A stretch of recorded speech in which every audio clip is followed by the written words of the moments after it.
하나님 말씀은 구약성경 창세기 13장 14절 말씀부터 18절까지의 말씀입니다. 우리는 계속해서 성경 속의 광야 여행을 하고 있습니다.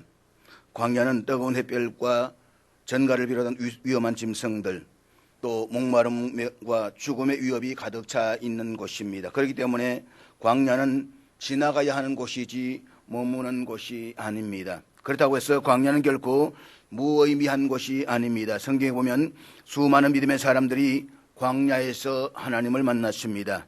광야에서 하나님의 부르심을 받았습니다. 따라서 광야는 하나님을 만나고 하나님의 뜻을 깨닫는 장소입니다. 동시에 그곳은 우리가 우리 자신을 발견하는 장소이기도 합니다. 무엇보다도 광야는 하나님께서 우리들에게 자신의 사랑을 보여주시는 은혜의 장소입니다.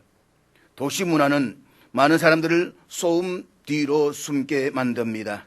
사람들은 요란하고 시끄러운 소리를 들으면서 그 소리에 파묻혀 살아갑니다. 화려한 도시의 거리에 취해서 육체의 만족과 쾌락을 추구하며 살아갑니다. 따라서 우리는 시끄럽고 화려한 도시를 벗어나 광야로 들어가야만 합니다.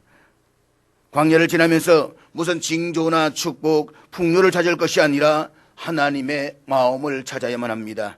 요란하고 시끄럽던 도시의 소음에서 벗어나 고요한 광야에서 하나님의 음성을 들어야만 합니다. 그럴 때 우리 안에 성숙된 인격과 강함이 형성될 것입니다. 잊지 마십시오. 광야는 하나님이 우리들에게 주신 비전을 회복하고 바라보아야 할 시간입니다. 죄를 짓고 타락한 인간이 에덴 동산에 쫓겨나서 광야로 나가게 됩니다.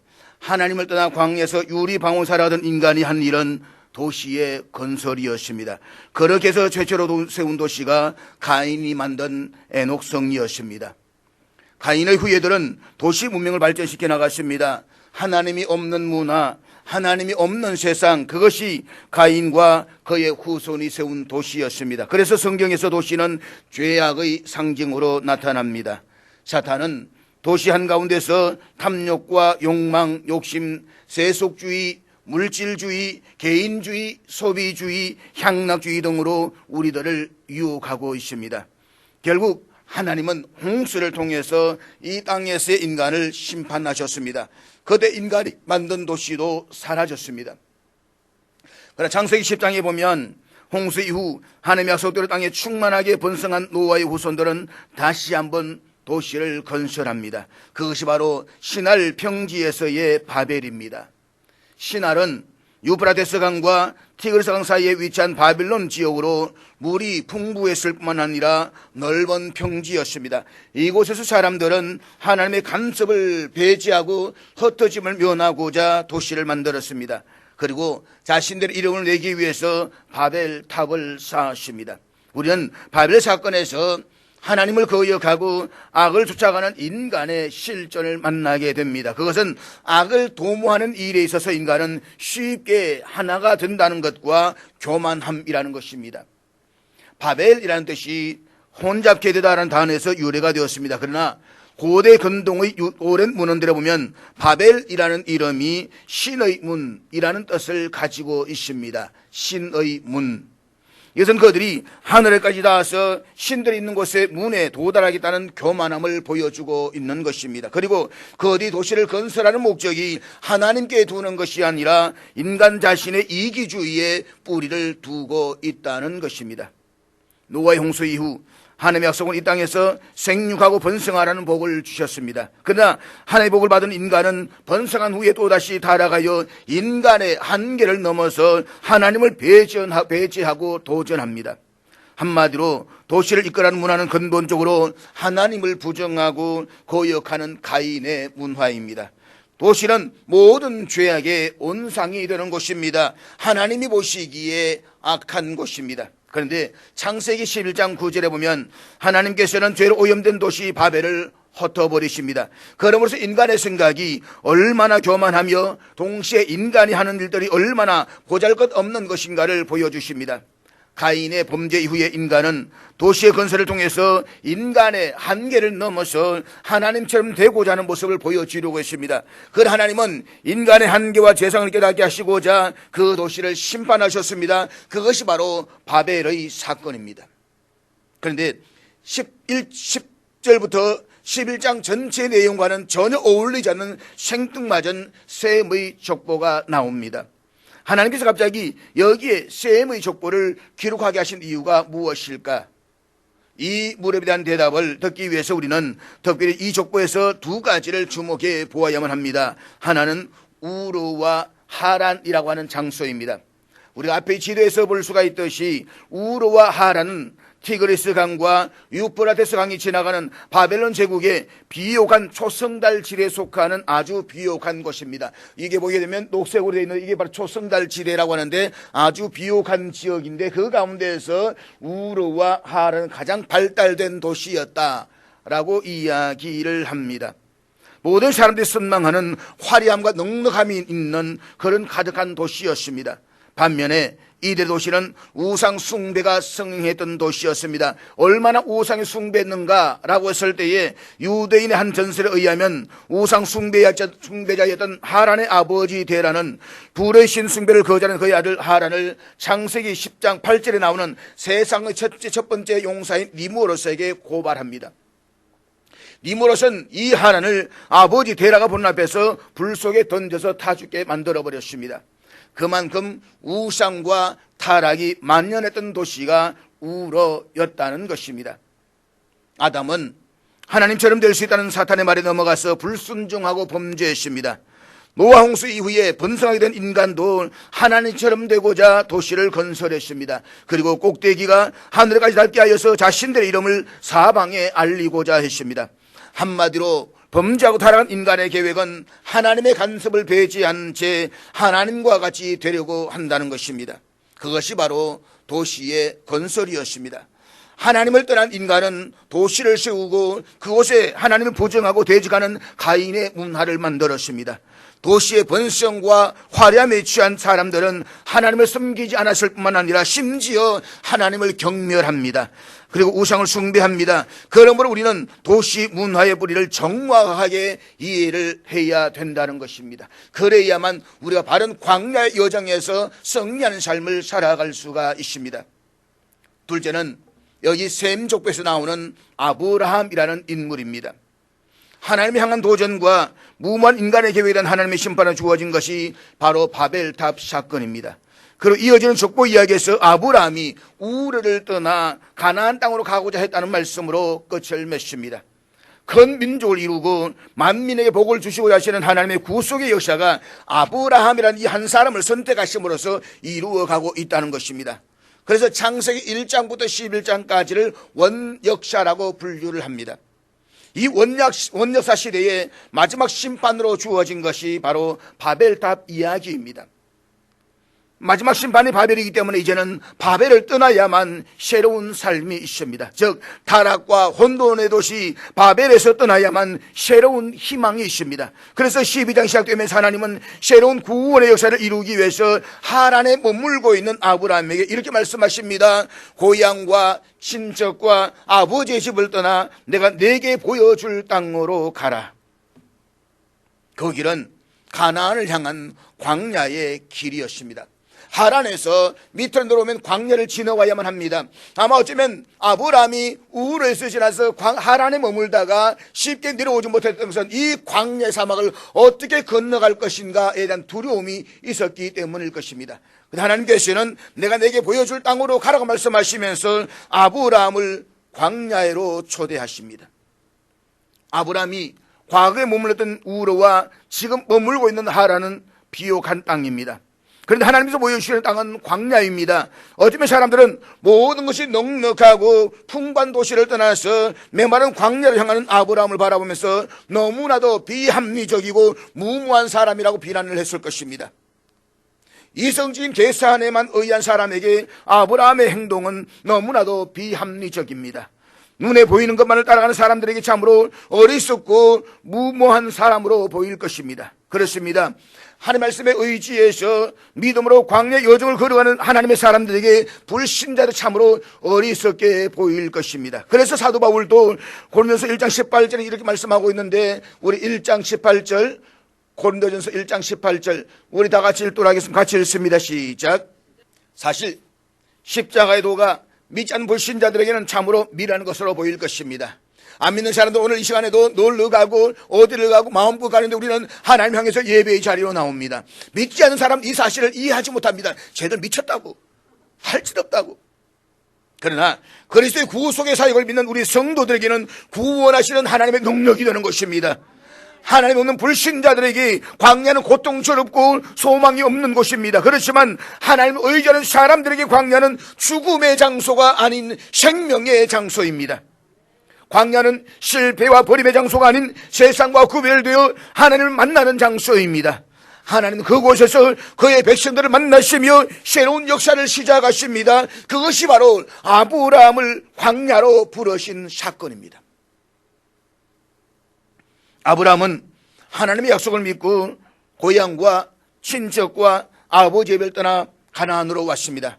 그런데 창세기 12장 7절에 보면 자신의 소중한 모든 것을 포기하고 가나안의 베델에 도착한 아브라함에게 하나님 나타나서 이렇게 약속하십니다. 내가 이 땅을 내 자손에게 주리라. 사랑하는 여러분, 하나님이 주시겠다라고 약속하신 땅입니다. 하나님의 가라고 지시하신 땅입니다. 그러니 얼마나 좋은 곳이었겠습니까? 얼마나 기대를 했겠습니까? 하나님의 약속하신 땅을 바라보면서 아브라함은 얼마나 감격했겠습니까? 그렇지만 실상은 아닙니다. 그곳은 그가 생각했던 화려하고 풍요로운 가나안이 아니라 문자 그대로 광야였습니다. 베델은 해발 800m 산이지만 제대로 된 나무가 한 그릇 없는 광야입니다. 돌무더기밖에 없는 곳입니다. 결코 젖과 우거를 흐르는 땅이 아닙니다. 농사를 지을 수 있는 비옥한 땅이 아닙니다. 하나님은 그런 광야를 보여주시면서 이렇게 말씀하십니다. 아브라함아, 여기가 내가 내게 줄 가나안 땅이란다. 아마 하나님 이 말씀을 듣고 주위를 둘러보았던 아브라함은 엄청나게 실망을 했을 것입니다. 이게 아닌데 여기가 가나안이라고? 여긴 광야잖아. 아마 아브라함은 가나안의 절반이 광야는 사실을 전혀 모르고 왔을 것입니다. 성경은 아브라함이 갈 바를 알지 못하고 갔다라고 말씀하고 있습니다. 실상 가나안은 그가 떠나왔던 하란과는 비교가 되지 않는 너무나도 척박한 광야입니다. 하나님이 그의 좋은 땅을 주려고 하셨다면 하란에서 남쪽으로 내려오지 않게 하고 비옥한 땅 오히려 서쪽으로 가게 하셔야만 했습니다. 거기 터키 서부에는 비옥한 땅이 넓게 펼쳐져 있습니다. 이뿐이 아닙니다. 아브라함이 가나안에 들어오자마자 그곳에 기근이 들었습니다. 가나안에 들어와서 몇 년을 살다가 기근이 온 것이 아니라 그곳에 들어오자마자 가뭄이 들었다라고 했습니다. 그것도 그냥 가뭄이 아니라 성경은 그 땅에 기근이 심하였다라고 했습니다. 아마 우리가 되면 이렇게 원망하고 불평할 수 있지 않겠습니까? 아니 이게 뭐야? 오자마자 기근이라니? 사방을 둘러봐도 광야밖에 없고. 아브라함은 큰 기대 속에서 하나님의 약속 하나만을 붙잡고 모든 것을 포기하고 가나안 땅으로 왔습니다. 엄청난 결단을 하고 왔습니다. 그런데 와서 보니까 아브라함이 기다리고 있었던 것은 젖과 꿀이 흐르는 가나안이 아닌 계속 기근이 되어오는 척박한 광야였습니다. 아브라함은 가나안에 와서 하나님에게 3번 실망했습니다. 첫째는 와서 보니까 젖과 꿀이 흐르는 땅이 아니었기 때문입니다. 둘째는 기근 때문입니다. 그리고 셋째는 하나님 나타나실 때마다 자신을 번성해 주시겠다고 말씀하시면서 5년이 지나도 10년이 지나도 20년이 지나도 감감무소식이었기 때문입니다. 가나안에서의 25년 동안은 좋은 일이 별로 없었습니다. 기근이 들어 애굽으로 내려갔다가 사랑하는 아내를 빼앗길 뻔했습니다. 그리고 아는 사람 하나도 없는 낯선 타향에서 아들처럼 믿고 의지했던 족과 롯과 헤어지는 아픔을 경험해야만 했습니다. 그것이 바로 오늘 본문의 내용입니다. 본문의 13장은 기근에서 풍요롭고 넉넉한 도시 애굽으로 내려갔던 아브라함이 그곳에서 많은 고난과 수치를 당한 후에 그가 맨 처음 하나님의 이름을 불렀던 베델 근방으로 돌아옵니다.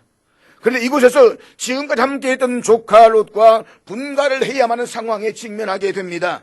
자신들이 머물고 있던 곳은 불안 가축으로 인해서 목초지가 부족하여 더 이상 함께할 수가 없었기 때문입니다. 그래서 아브라함은 조카 롯에게 서로 분가할 것을 제안합니다. 오늘 본문 9절 앞서가지고 9절 말씀을 한번 같이 보도록 하겠습니다.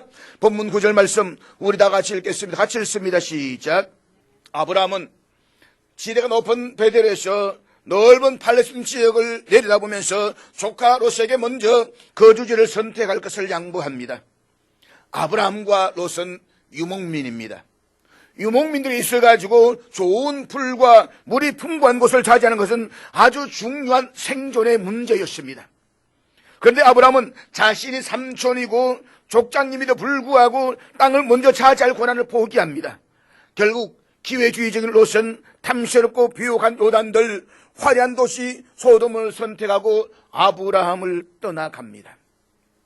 지금 아브라함은 홀로 인생의 광야에 서 있습니다.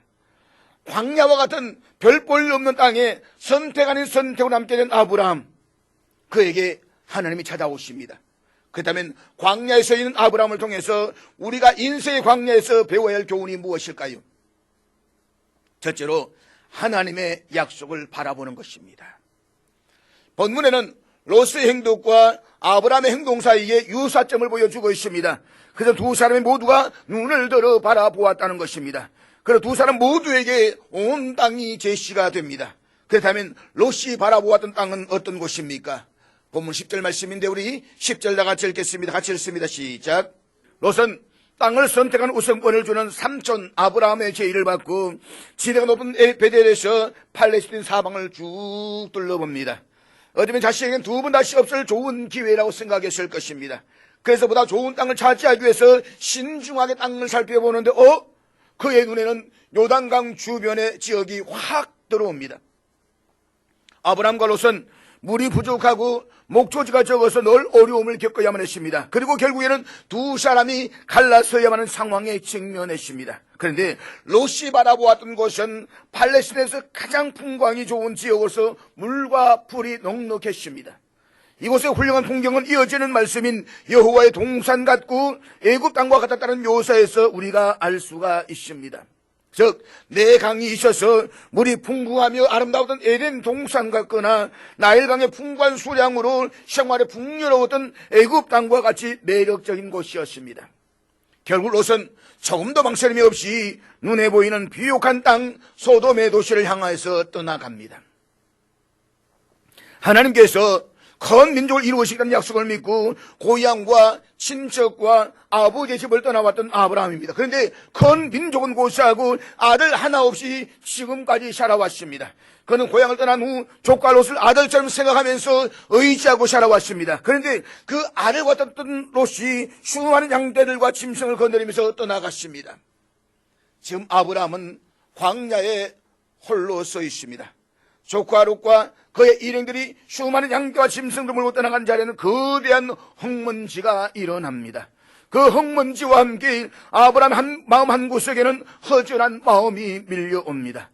롯이 그의 모든 가축을 몰고 떠나감으로 인해서 뽀얗게 일어난 흙먼지를 바라본 아브라함에게 하나님이 찾아오십니다.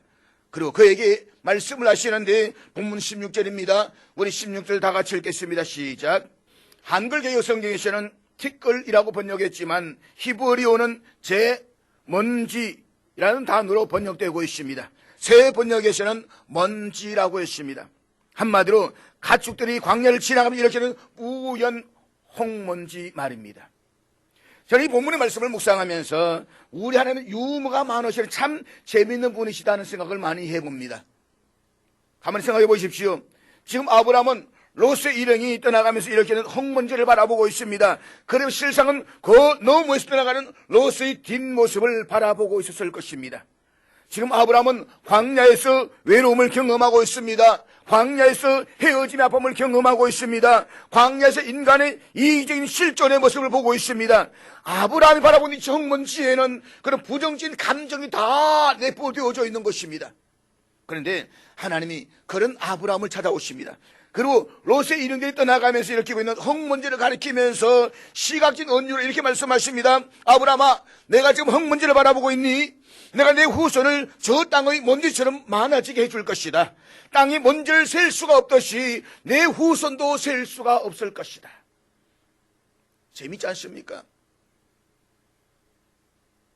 그리고 하나님은 롯이 버리고 떠나간 땅 선택이 아닌 선택을 어쩔 수 없이 광야에 남게 된 아브라함에게 보이는 땅을 너와 내 자손에게 주리니 영원히 이르라고 말씀하시면서 땅에 대한 약속을 하십니다. 뿐만 아니라 하나님은 아브라함에게 그가 차지할 땅을 걷게 하십니다. 네가 마음껏 걸어보아라. 건널 땅을 다 너에게 주겠다. 아브라함이 하나님 이 약속을 말씀을 듣고 어떻게 반응했을까요? 본문 18절 말씀입니다. 우리 18절 다 같이 읽겠습니다. 시작. 여기에서 주목할 단어는 장막을 옮겨 이르러 거하며 단을 쌓았다라는 세 단어입니다. 아브라함은 하나님께 약속하셨던 말씀을 믿었습니다. 그리고 그는 하나님께서 너는 일어나 그 땅을 종과 형으로 행하여 보라 말씀에 순종하면서 가나안 여러 곳에 장막을 치고 이동한 후에 마침내 헤브론에 이르러 그곳에 자리를 잡고 여호와께 단을 쌓았습니다. 성경은 없지만 아마 어쩌면 아브라함은 자신의 수많은 목축들이 이동할 때마다 이렇게 그 흙먼지를 바라보면서 하나님의 말씀을 되씹었을 것입니다. 그래, 하나님께서 나에게 이 흙먼지처럼 후손들을 많게 해주신다고 말씀하셨지. 아브라함은 이후로 목초지를 찾아 가축들을 이동할 때마다 어쩌면 더 많은 흙먼지를 일으키게 했을는지도 모릅니다. 그리고 그 흙먼지를 바라보면서 이후에 일어날 자신의 후손들을 상상했을 것입니다. 롯은 외형적인 눈으로 현재적인 것을 바라보았습니다. 그는 눈앞에 화려함으로 나타난 신기루를 찾아 떠나갔습니다. 광야를 여행하면서 가장 무서운 것이 신기루를 만나는 것이라고 말합니다. 신기루는 광야를 여행할 때에 눈앞에 오아시스가 보여서 그것을 따라가지만 조금 전에 보았던 그 오아시스가 보이지 않는 착시 현상을 말합니다. 너무 갈증을 느껴서 저기에 보니까 우물이 있어서 달려가자면 거기에는 우물이 없다는 것입니다. 광야에서 신기를 쫓아가면 결국에는 극심한 갈증으로 죽음에 이르게 됩니다. 그래서 2차 세계대전 때에 사막에서 한 부대의 수많은 사람들이 죽었습니다.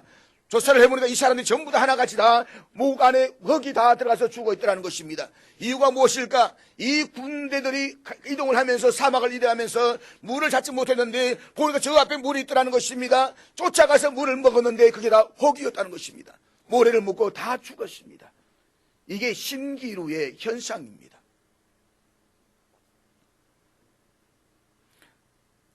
그래서 일반 사람들은 얻을 수 없는 것을 맹목적으로 쫓는다는 의미로 신기루만 쫓는다라는 말을 합니다. 롯의 선택이 바로 신기루였습니다. 화렴을 쫓아갔던 그 땅에는 어인 10명도 없는 죄악의 도시였습니다. 죄가 문 앞에 엎드러져 있는 곳이었습니다. 그 죄악이 하늘에까지 사무쳐 유황으로 심판을 받아야만 했습니다. 그리고 그는 모든 것을 다 잃어야만 했습니다. 그러나 아브라함은 하나님을 신뢰한 가운데 신앙의 눈으로 미래진 것을 바라보았습니다. 똑같은 환경도 세속적인 눈으로 보느냐 신앙적인 눈으로 보느냐에 따라서 평가가 달라질 수가 있습니다. 그리고 현재적 관점으로 보았을 때에 별 볼 일 없는 것도 미래적 관점으로 보면 매우 큰 가치를 지니는 것도 있는 것입니다. 그러므로 우리는 신앙적인 눈으로 다른 사람이 못한 하나님의 크고 비밀한 일들을 볼 수 있기를 주의 이름으로 축복합니다. 제발 신기를 쫓아가는 그런 어리석은 인생이 되지 마시기를 바랍니다. 사랑하는 여러분, 광야에서 있는 아브라함을 통해서 배워야 할 교훈이 무엇입니까? 두 번째로 하나님의 그 약속을 믿어야만 합니다. 우리가 하나님의 약속을 바라보는 것만으로 끝나면 안 됩니다. 그 약속이 이루어질 것을 믿어야만 합니다. 우리는 흙먼지 사건과 비슷한 사건을 창세기 15장에서 발견할 수가 있습니다. 14장에서 아브라함은 조카 롯을 사로잡아갔던 가나안 북부 동맹군을 기습 공격해서 승리하고 롯을 구출합니다.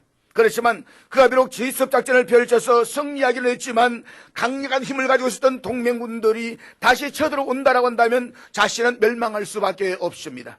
그렇기 때문에 그의 마음에는 저들이 보복할 것이란 두려움이 떠나지 않습니다. 그때 하나님이 아브라함에 나타나셔서 말씀하시는데 15장 1절 말씀 우리 다 같이 읽도록 하겠습니다. 15장 1절 같이 읽습니다. 시작. 북부 동맹군들이 쳐들어올 것을 이라는 두려움에 사로잡힌 아브라함에게 하나님이 나타나셔서 나는 내 방패다라고 말씀을 하십니다. 하나님께서 내 든든한 보호자가 되어주시겠다는 것입니다. 쉽게 말해서 두려워하고 있는 아브라함에게 하나님께서 이렇게 말씀하십니다. 아브라함아, 내가 너를 지켜주신다. 나는 너를 위한 방패야. 그러니 두려워하지 마.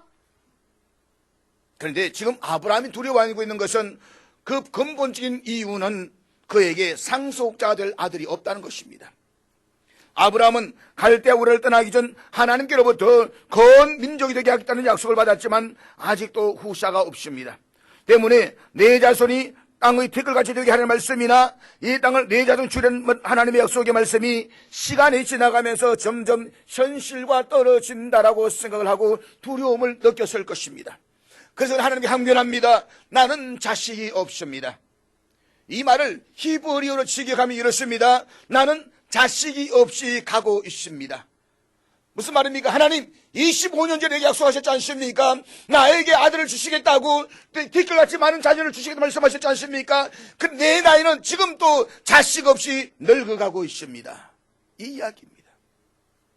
여기에 자식이 없다라는 히브리어 원문은 원래 발가벗다는 뜻에서 유래가 된 단어입니다. 발가벗다.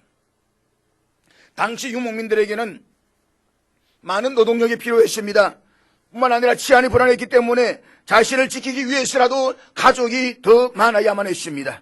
그래 불구하고 단 한 명의 자식도 갖지 못한 아브라함은 마치 벌거벗고 광야에 서 있는 것처럼 고독하고 불안했던 것입니다. 그때 하나님께서 아브라함 이끌고 밖에 나가서 광야에 서게 하십니다. 그리고 광야의 밤하늘에 무수히 빛나는 별들을 바라보게 하신 후에 그 별들을 바라보시 말씀하십니다. 내 자손이 이와 같을 것이야. 하나님 이 말씀을 들었던 아브라함은 이렇게 반응을 하는데 15장 6절 말씀 우리 다 같이 읽겠습니다. 같이 읽습니다. 시작. 아브라함은 한때 자신의 후사에 대한 하나님의 약속이 흔들렸습니다. 흙먼지를 바라보면서 자신의 태어날 후사에 대한 꿈을 가졌지만 시간이 지나면서 나이를 먹어가면서 그것만지도 흔들리고 있었습니다. 그러지만 하나님께 다시 나타나셔서 그에게 후사에 대한 약속의 말씀을 주셨을 때에 그는 그것을 믿음으로 받아들였습니다. 이제 아브라함은 자신의 환경과 조건을 보지 않고 하나님의 약속을 전적으로 신뢰합니다. 그리고 하나님은 그러한 아브라함의 믿음을 보시고 그것을 그의 의로 여기셨다라고 했습니다. 그러므로 광야에서 우리는 절대적으로 필요한 것은 오직 믿음입니다. 우리는 믿음으로 하나님께 나아가며 믿음으로 의를 이룰 수가 있습니다. 이 믿음은 우리의 환경과 조건을 생각하지 않는 전적이고 절대적인 하나님을 향한 신뢰입니다. 이 믿음이 우리로 하여금 광야를 지나 저 영원한 가나안 땅에 들어가게 할 것입니다. 사는 여러분, 롯도 장막을 쳤고 아브라함도 장막을 쳤습니다. 롯은 에덴 동산과 같고 애국과 같은 번성한 도시 소돔으로 옮겼습니다. 반면에 아브라함의 장막을 옮긴 것은 황량한 광야였습니다. 그러나 멀지 않은 후일에 그 결과는 전혀 다르게 나타납니다. 소돔으로 옮겨갔던 롯은 후에 북방 동맹군의 포로가 되어야만 했습니다. 하나님께 소돔을 멸망하실 때에 겨우 생명만을 보존했습니다. 뿐만 아니라 두 딸과의 건진 상간의 결과로 역사에서 이스라엘을 내내 괴롭혔던 모압과 암몬의 족속의 조상이 되는 불명예를 안아야만 했습니다. 반면에 아브라함은 이스라엘 백성들의 조상이 되었을 뿐만 아니라 영원한 믿음의 조상이 되는 크나큰 영예를 얻었습니다. 결국 순간의 선택이 자신뿐만 아니라 후손들의 미래에 있어서도 엄청난 결과를 가져왔음을 보여주고 있습니다. 모든 인생은 매 순간 선택의 기로에 서게 됩니다.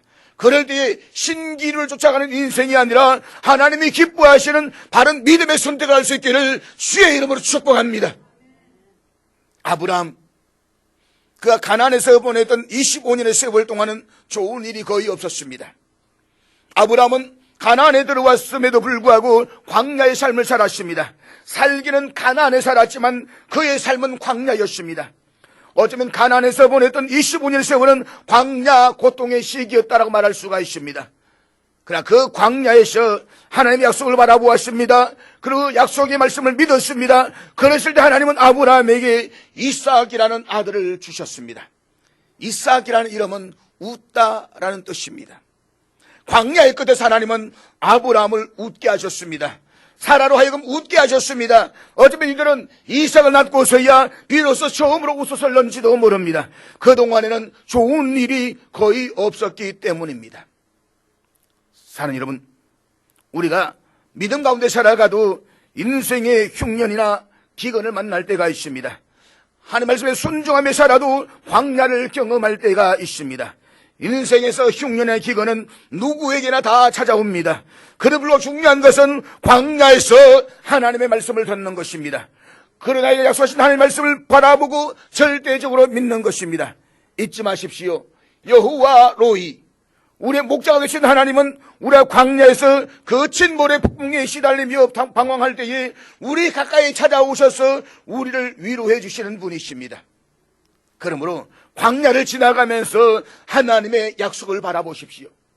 그리고 그 약속을 믿는 가운데 이 광야를 지나 영원한 천국의 가나안에서 주님과 함께 영원토록 웃음 가득한 그날을 소망하며 살아갈 수 있기를 주의 이름으로 축복합니다.